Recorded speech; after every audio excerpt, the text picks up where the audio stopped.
how did you convince Hezbollah to buy this? Well, obviously, they didn't know that they were buying it from Israel. We create a pretend world. We are a global production company. We write the screenplay. We're the directors. We're the producers. We're the main actors. The world is our stage.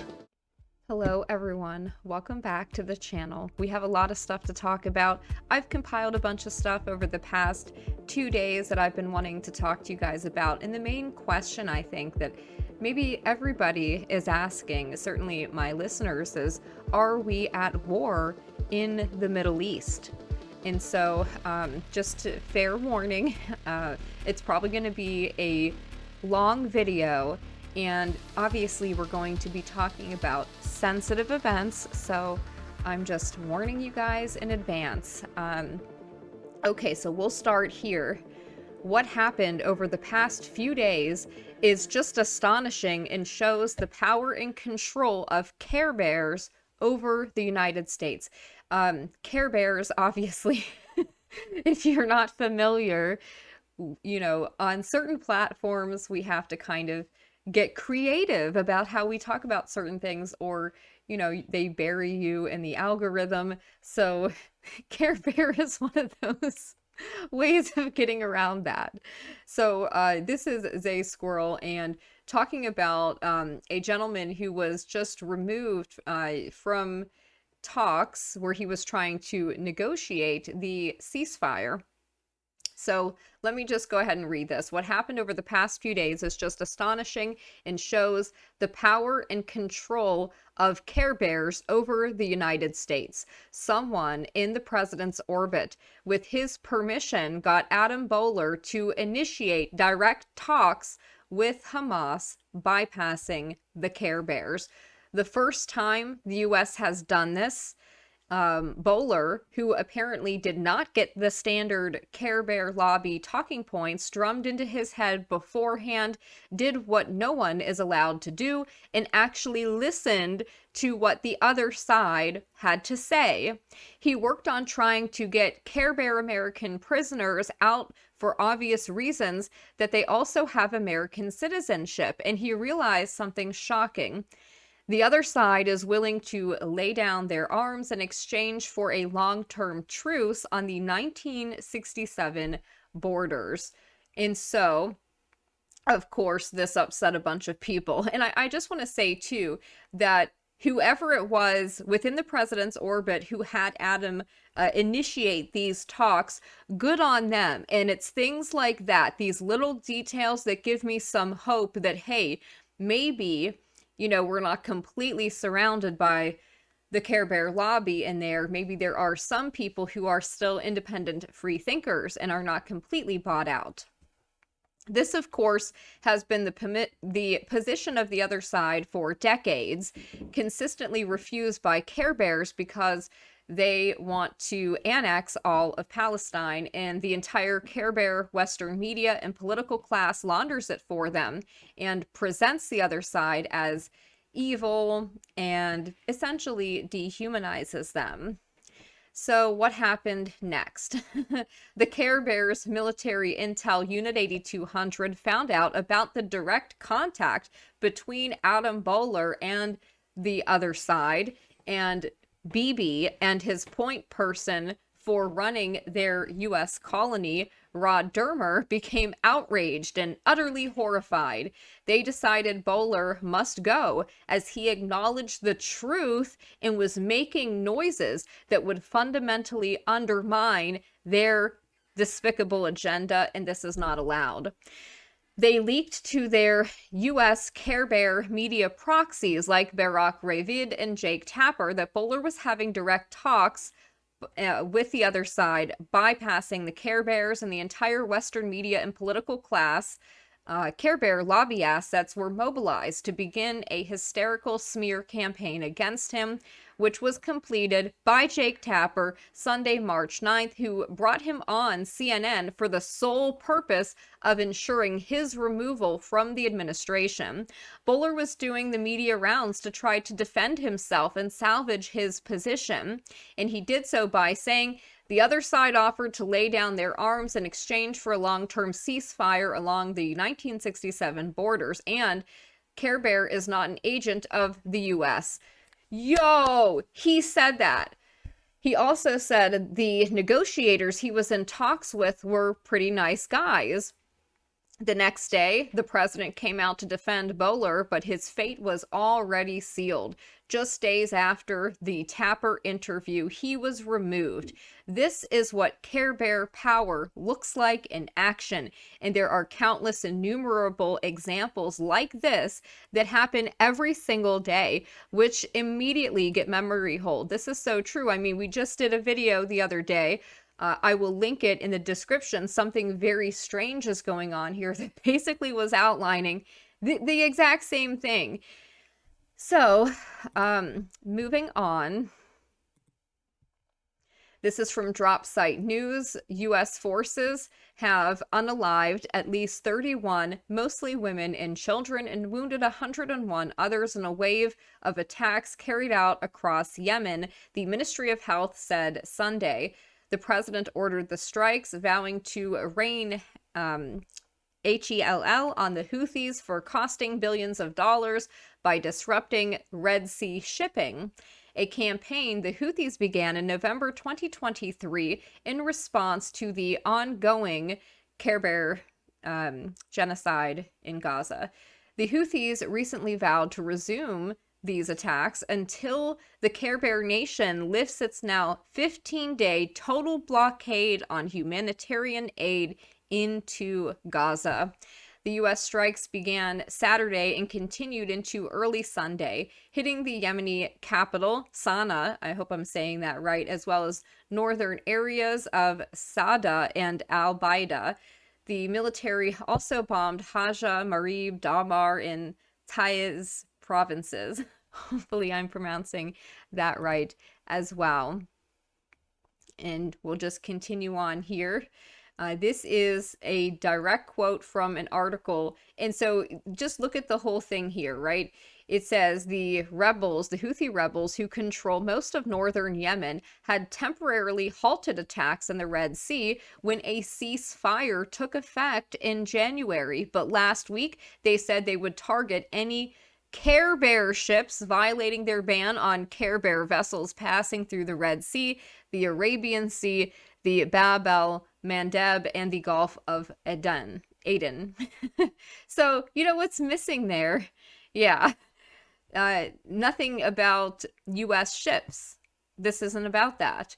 What exactly, Kurt Mills says, what exactly is the U.S. national interest in striking Yemen? Not seeing anything related to America here. This is quoting from a New York Times article. And I would ask the same question.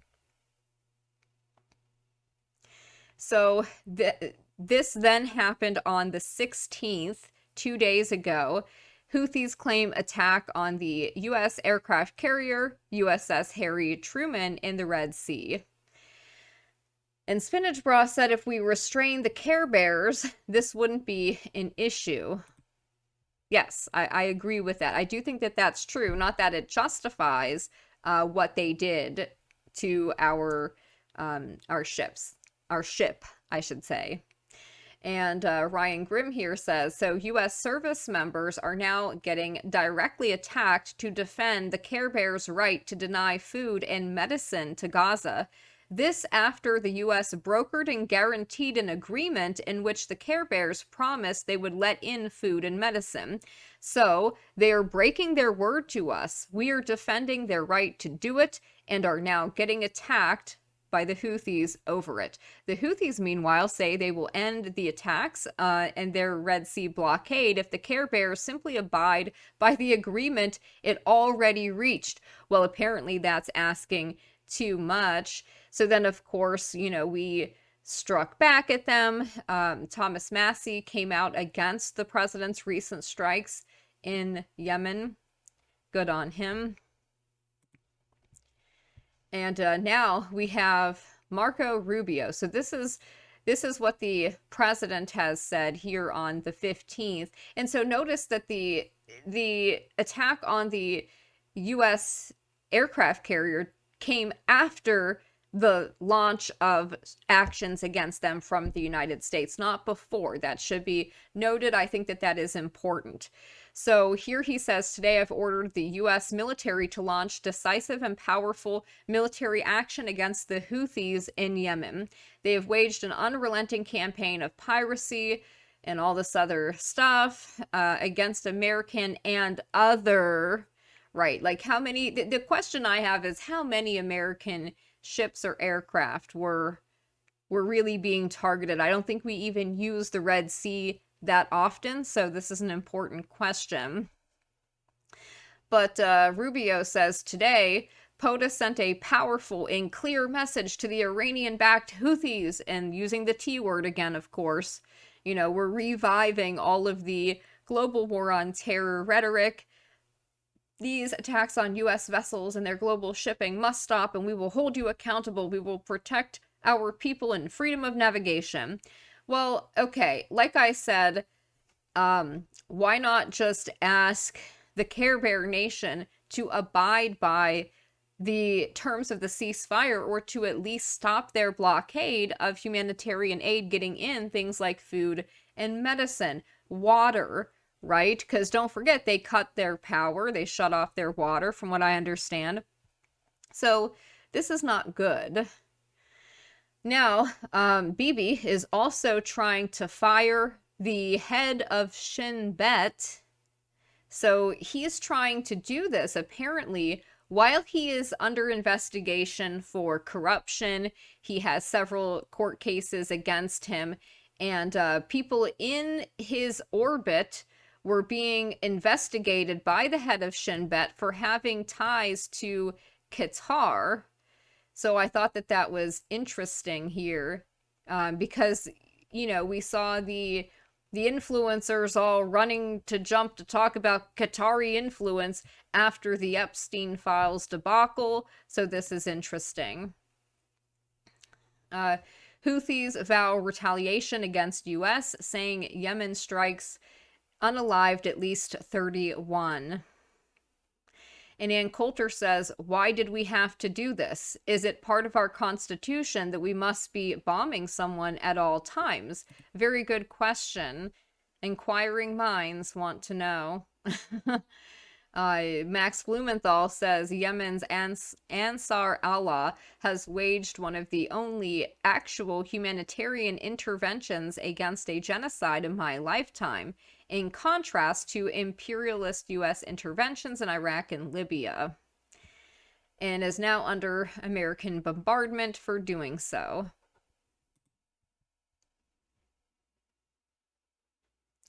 And then I did want to talk about Rachel Corrie, who was a young American who was unalived by the Care Bear Nation because she was trying to protect Palestinian homes from being bulldozed and demolished. Today marks the 22-year anniversary of her unaliving by the Care Bear Nation. They intentionally did horrible things to her with a bulldozer for trying to stop the demolition of homes. After they unalived her, they made it a ritual, literally, to make pancakes with her face on it in order to celebrate. You have to ask yourself, what kind of sick individual would do something like that? And this is her as a little girl speaking. I'm here for other children. I'm here because I care. I'm here because children everywhere are suffering, and because 40,000 people die each day from hunger. I'm here because those people are mostly children. We have got to understand that the poor are all around us, and we're ignoring them. She was obviously a very cute kid. This is her when she was older, when she went into Palestine. Here, children have been shot. On the 30th of January, the Israeli military bulldozed the two largest water wells, destroying over half of Rafah's water supply. Every So this was back in the very, very early 2000s. few days, if not every day, houses are demolished here. People are economically devastated. Yeah, so it was very sad. You know, she obviously was like shocked and horrified by how people live over there and the conditions of how they are living. The ritualistic, gleeful celebration of very badly hurting somebody, crushing people and doing awful things to them is apparently a core part of the way that they do things. They do it as part of their wedding rituals, apparently. You can see pictures here of the pancake they make mocking their victims. Unreal to me how anybody can think that that's acceptable. That was an American citizen.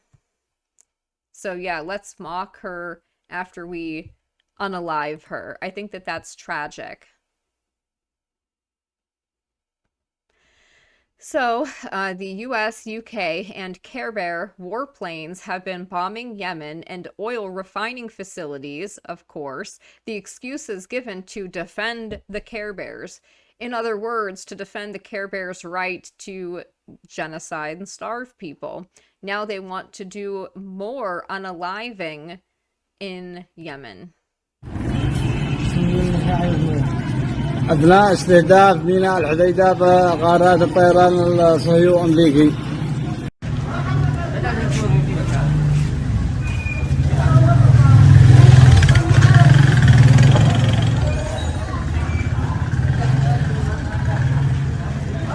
It's very sad. I don't know why the browser is working so slowly, but it might be because I have like 50 to 60 windows open. 50 to 60 tabs open. Okay, so this is the organization that is collaborating with the current administration in the US, providing thousands of names of people to be deported. This is an organization called Betar USA, an extremist organization saying they demand blood in Gaza. This is so disturbing. And this was in response to this person providing the names of Palestinian babies that the Care Bears unalived before they even reached their first birthday. I mean, this is just, I don't know what to say to it. And they say it's not enough. Wow. That's just lovely. Then, of course, we have the NSO group potentially making a comeback, preparing to unleash their dystopian technology during this second administration. A small but growing number of private companies selling digital tools to hack smartphones and messaging apps like WhatsApp and Signal are likely to benefit financially from the incoming administration. In late September, ICE signed a $2 million one-year contract with controversial Care Bear spyware vendor Paragon Solutions. The contract involved Paragon's U.S. subsidiary based in Chantilly, Virginia, and ICE's Homeland Security Investigations Division 3. Paragon claims its tools can help law enforcement and governments remotely crack encrypted messaging platforms. Oh, that's just lovely. The agreement calls for Paragon to provide ICE with a, quote, fully configured proprietary solution, including license, hardware, warranty, maintenance, and training. The agreement was first reported by Wired, and why this is concerning is because they're selling it to you by, yeah, we're just going to use this to go after people who are in the country illegally. That is a lie. That is not true. That is how it begins. That's how they normalize it. That's how they get people to accept this. But then, mark my words, it will be used against American citizens. Within weeks of the ICE Paragon contract becoming public, Wired reported the contract was under review by the White House to see if it violates a 2023 executive order issued by the Biden regime. That executive order was signed by Biden in March of 2023 as part of an ongoing U.S. government effort specifically aimed at restricting the use of commercial spyware by U.S. agencies. So this is concerning. Following the Wired report in October, the New Yorker reported in early November that, quote, a source at Paragon told me that the deal followed a vetting process during which the company was able to demonstrate it had robust tools to prevent other countries that purchase its spyware from hacking Americans, but that wouldn't limit the U.S. government's ability to target its own citizens. So they're outright, they're outright saying this. And if somebody at Paragon is saying this, what do you think that means? This is wild.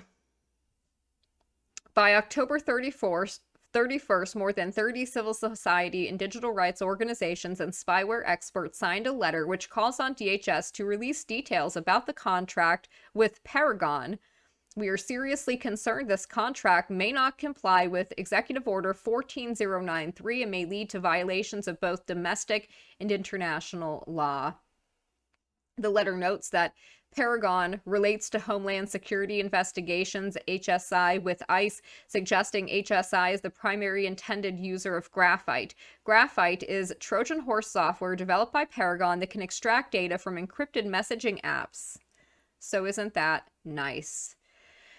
Paragon, of course, is another Care Bear intelligence-connected firm, unsurprisingly. Paragon claims that it limits its extraction of information from targeted devices to, quote, conversations on chat apps, unquote, and that it works solely with police forces and intelligence agencies that meet the standards of an enlightened democracy, which includes only 39 countries. Sure thing. Even if the public were to take Paragon's word as gospel, the reality is that even so-called enlightened democracies have a tendency to target journalists and activists who expose government corruption. In 2021, Forbes first reported on the existence of Paragon. It noted that many Paragon employee LinkedIn profiles reveal their connections to Care Bear Intelligence. Paragon's co-founder, director, and chief shareholder Ehud Schneerson was a former commander of the Care Bears Elite Unit 8200. Oh, I'm sure we're all surprised. Former Care Bear Prime Minister Ehud Barak is also listed as a co-founding director and investor. Lovely. So I am very concerned by all of this stuff, right? Okay, so this ties into this, right? Saying that, what's going on is that we were going to get deportations of people who were in the country illegally and essentially committing crimes, victimizing Americans.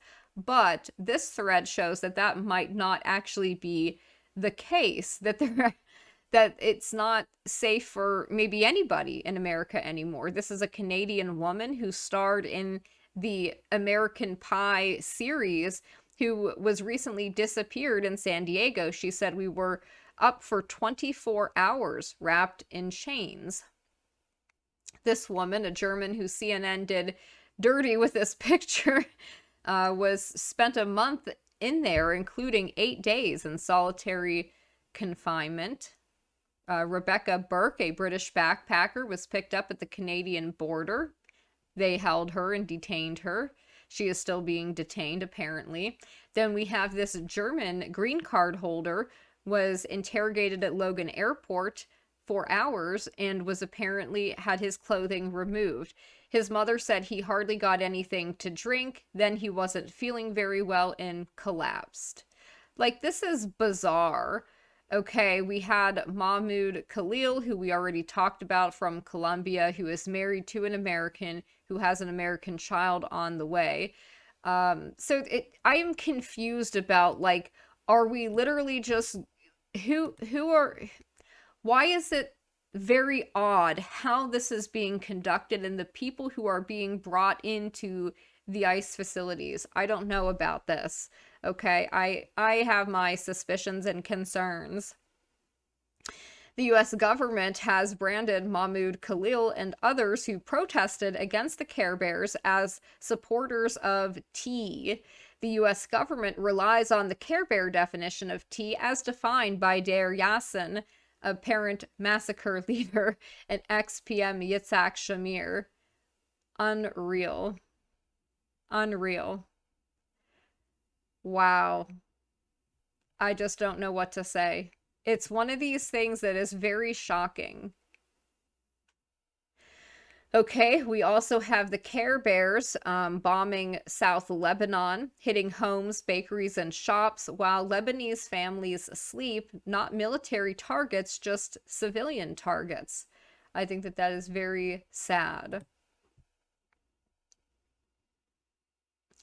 Um, The Care Bear foreign minister is looking for a way to spend $150 million on public diplomacy. Influencers converged on the foreign ministry as they brainstorm a new strategy for Care Bear public diplomacy. So they're spending a lot of money. When you see people commenting online or in the comments section that are, you know, they clearly hadn't listened to anything and they're just spouting talking points, yeah, they're probably getting paid to do so.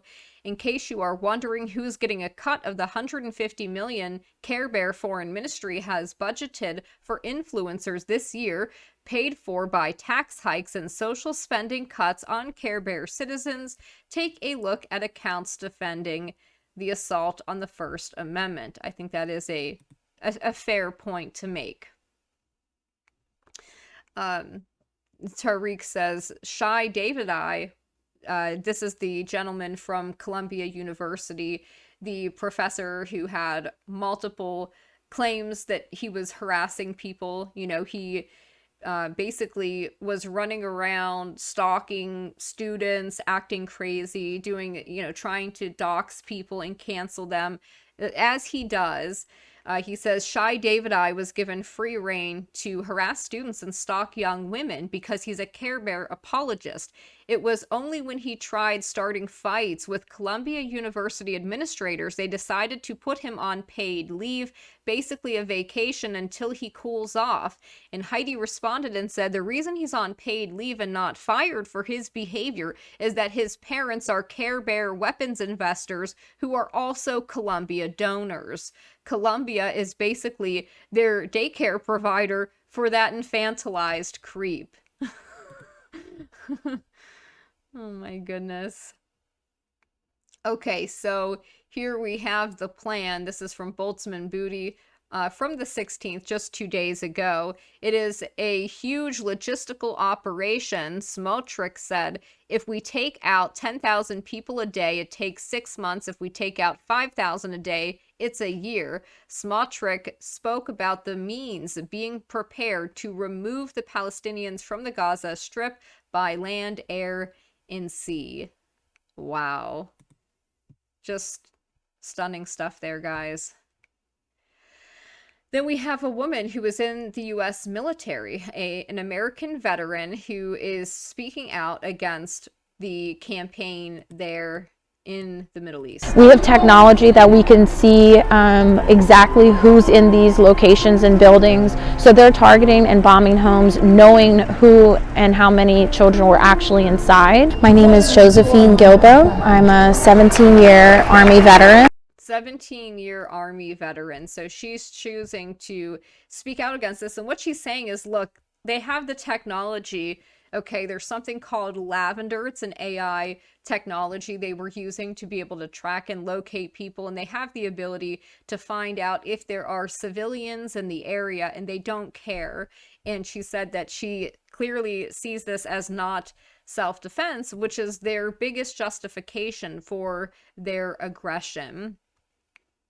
So also, I think what is very concerning here is the removing people from the Department of Education to focus them specifically on anti-Care Bearism cases.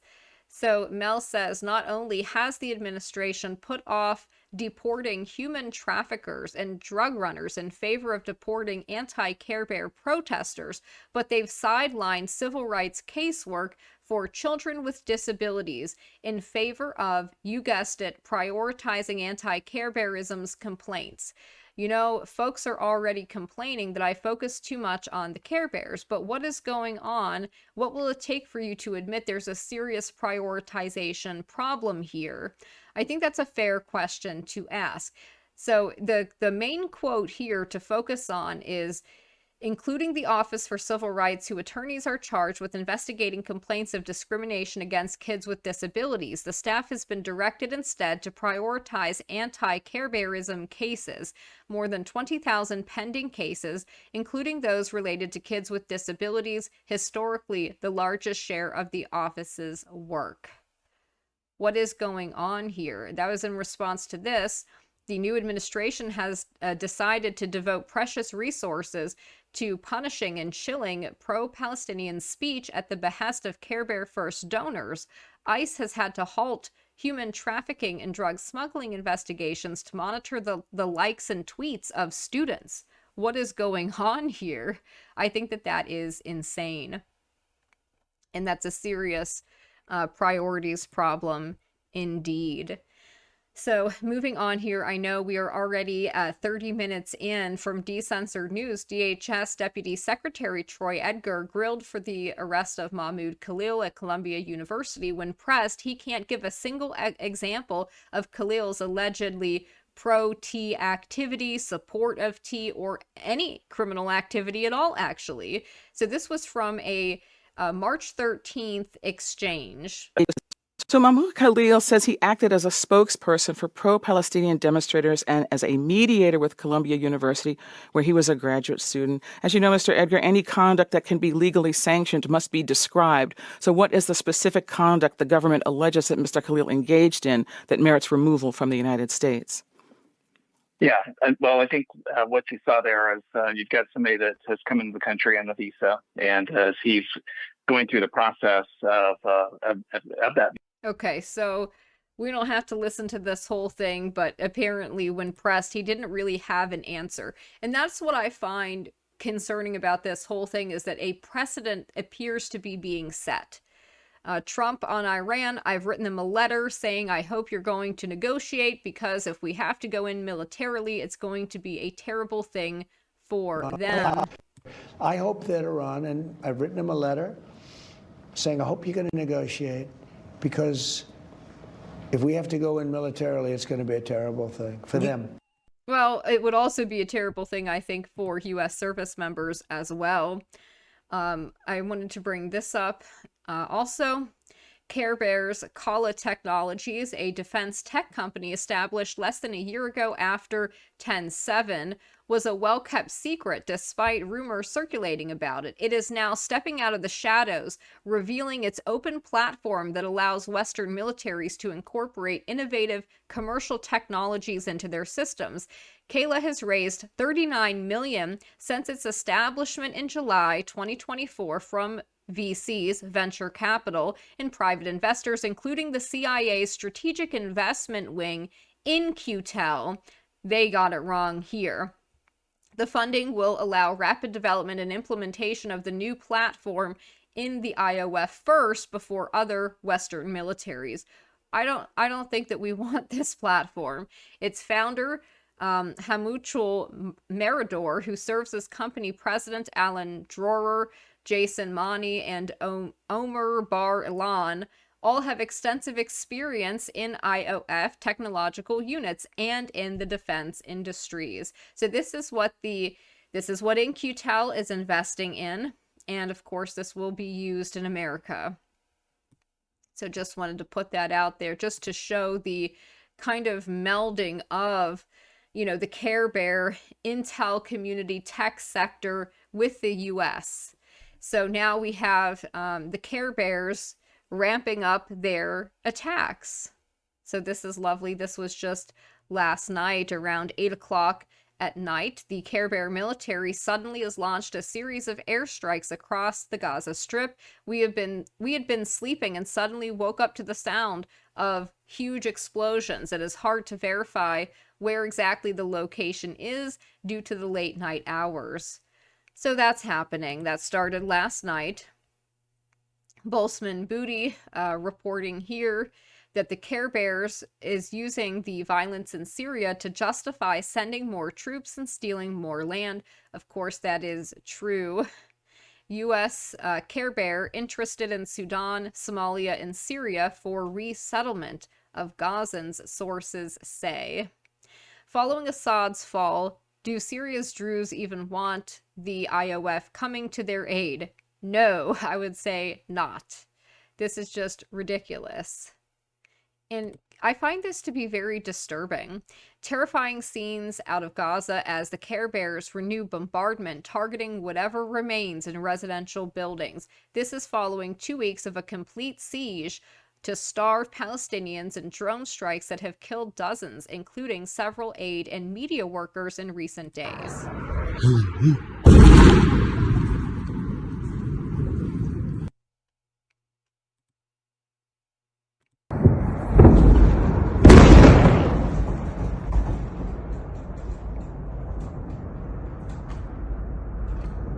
I mean, that must be terrifying to live there and to have to deal with this.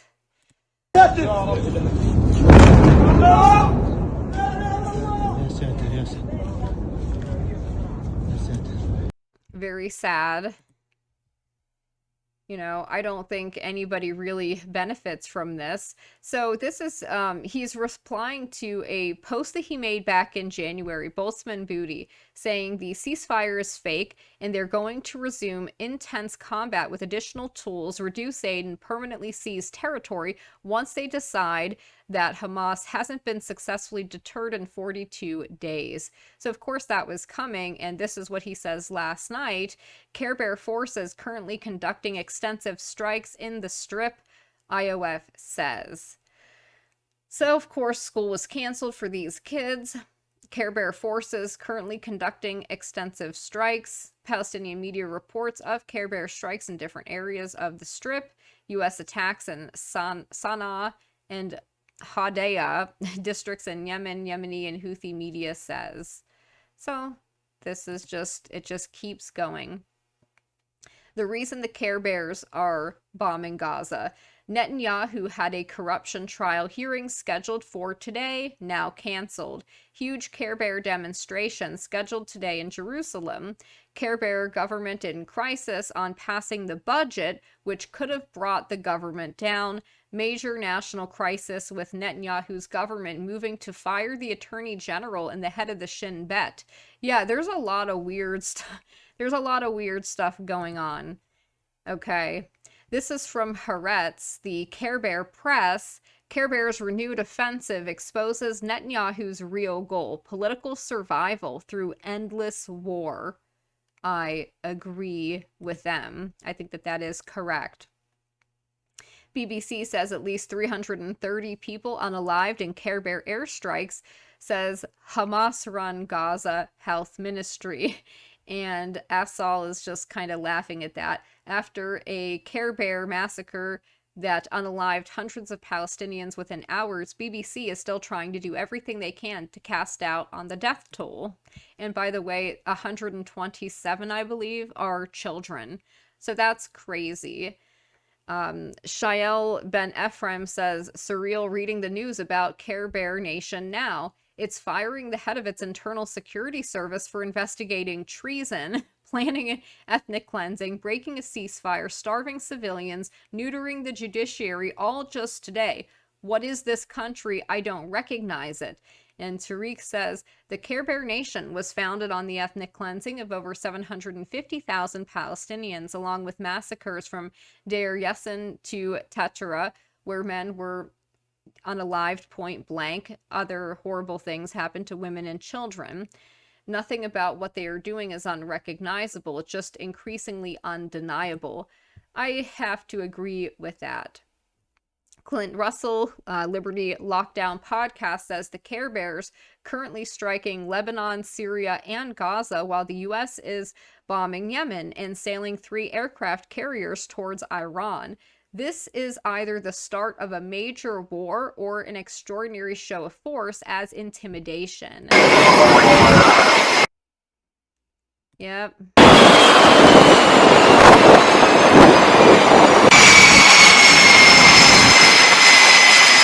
Yeah. I just don't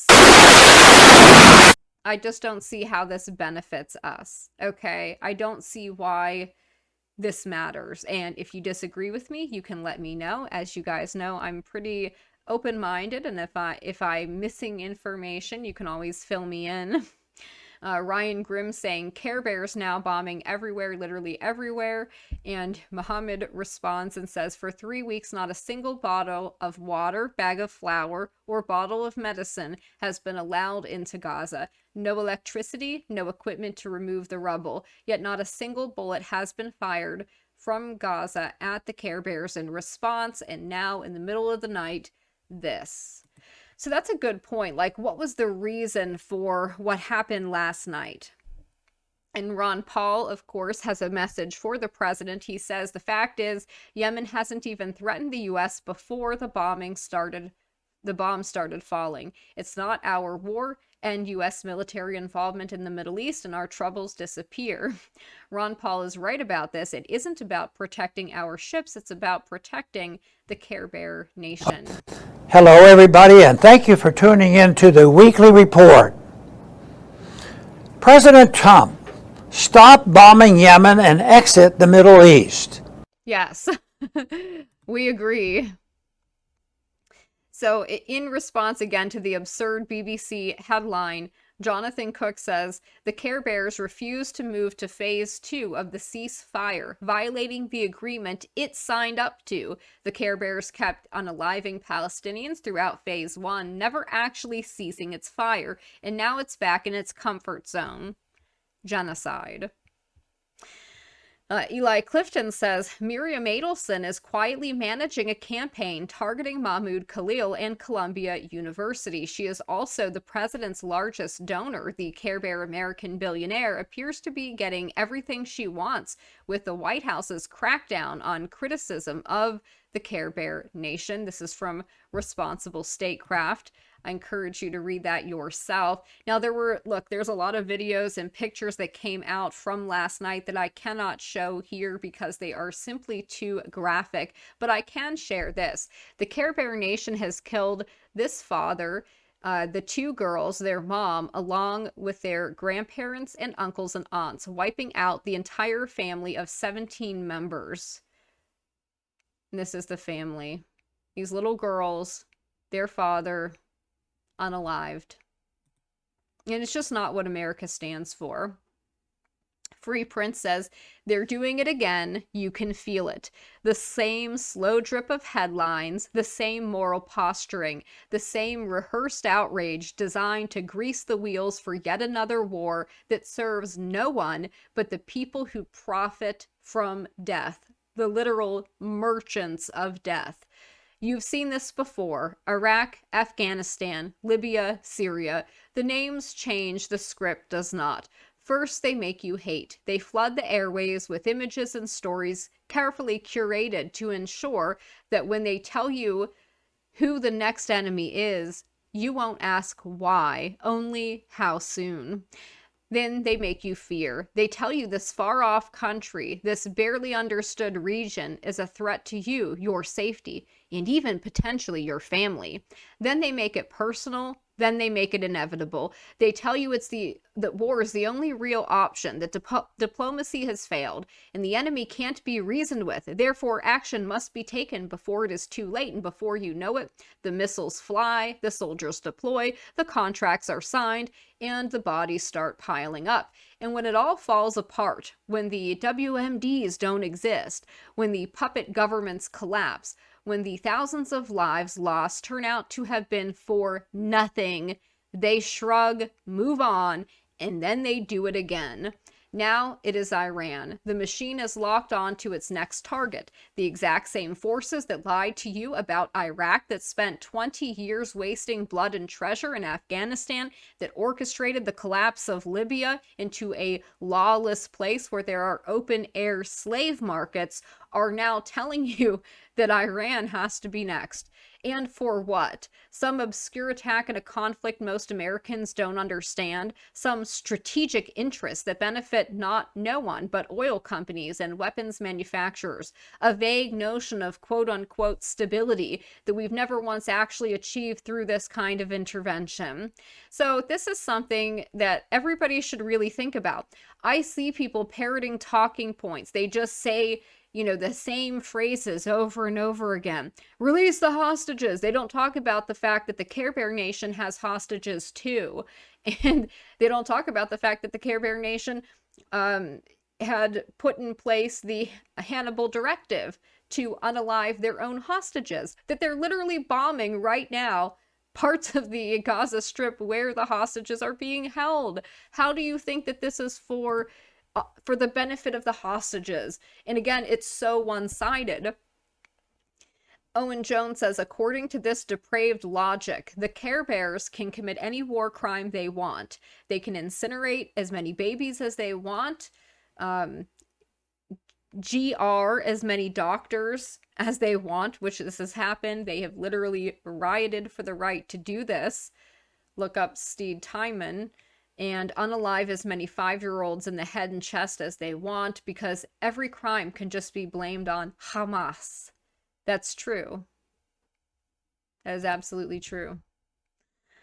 Nathaniel Robinson says, the Care Bears broke a ceasefire by massacring hundreds of women and children. Let's never hear again about how Hamas is uniquely untrustworthy regarding ceasefires or uniquely brutal in their willingness to unalive civilians. Yes, this is a good point. Mostly women and children from the strikes from last night. Unreal. Even the hostages' families have said Netanyahu is the one ditching the ceasefire. They said that he has chosen to give up on the hostages, and I think that that is very sad. Ken Silva, the great Ken Silva from Headline USA, responds to the DOJ putting out yesterday that they're launching a joint task force for October 7, for 10/7. Again, what does this have to do with America? Why are we wasting time and money and resources on this? Like, honestly, that has nothing to do with us. So thanks, Pam Bondi. And Ken rightly points out the DOJ's task force on 10/7 entails literally embedding FBI agents in the Care Bears National Bureau for CT Financing, which is part of the country's Ministry of Defense. So you cannot trust anything coming out of that task force. And finally, an Australian medic describes the aftermath of last night's attacks at Baptist hospitals in Gaza City. Quote, it was just mostly women and children, burnt head to toe, limbs missing, heads missing. They have run out of all kinds of medicine, painkillers. They can't sedate people. When they intubate them, they wake up choking because they can't be sedated. 7 girls are getting their legs amputated without anesthesia. Can you imagine this? Can you imagine that? You know, I know there are people who think that this is somehow justified. I just don't know how somebody could listen to this and see the images I saw today and not be horrified. We've worked throughout the entire night. We haven't stopped. The bombing has been non-stop. We've run out of ketamine. We've run out of propofol. We've run out of all painkillers. We can't sedate anyone. We can't give them any analgesia. When we intubate people, they wake up and they're choking because we have no sedation. That's horrible. Like, honestly, I can't imagine. And so I think that's really important, though, to talk about this stuff, to kind of call it out, to say, no, I disagree with this. I support the president, and I support, you know, what he said when he was running, how he was going to bring peace. And I think he can do that. I think he's been trying to do that. However, I think that look, the Care Bear lobby is incredibly powerful, and they're very clearly exerting their influence. It is obvious that he was trying to broker these talks, and they found out and had a meltdown. And so, of course, that had to stop. But I'm interested to know what you guys think. Do you think that we are going to go into a war with Iran next on behalf of the Care Bear Nation, for greater Care Bear Nation, the Oded Yanon plan? What do you guys think of this? And I hope you all have a good day.